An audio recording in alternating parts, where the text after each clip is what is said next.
menina nos programa Tempo para Papiamento apresentava Fundação Lanta Papiamento. Com o tópico Bom Papiamento. Idioma é realidade fácil, papiamento também. Pero como ainda nos idioma papiamento não está de escola maneira mesterta, hopi viaja nos sem dificuldade hora de papia ou escrever papiamento.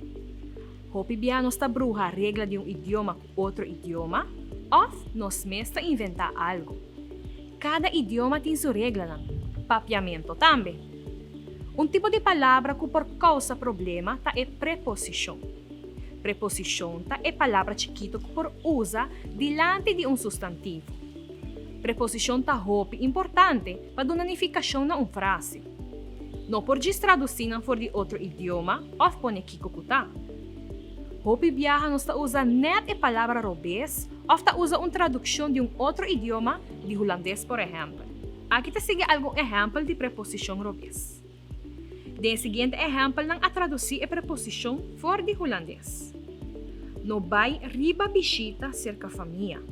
Qual riba bisita tá tradução for de holandês op bezoek. Pero essa aqui mesterta no bisita família of no vai di bisita cerca família. Outro exemplo tá eta riba vakansie na Itália. Kuta tradução for de holandês op vakansie. Pero mesterta eta ku vakansie na Itália of eta na Itália ku vakansie. Bo por conta riba mi. Qual tá tradução for de holandês? Je kunt op mij rekenen. Pero mesterta bo por conta kumi. Aqui falta preposição. Evitar de mishi wowo, nanishi e boca. Pero mesterta evitar de mishi kuwowo, nanishi e boca. E aqui tem preposição de mais. Mester manda é mucha na casa. Pero mesterta simplesmente mester manda é mucha casa.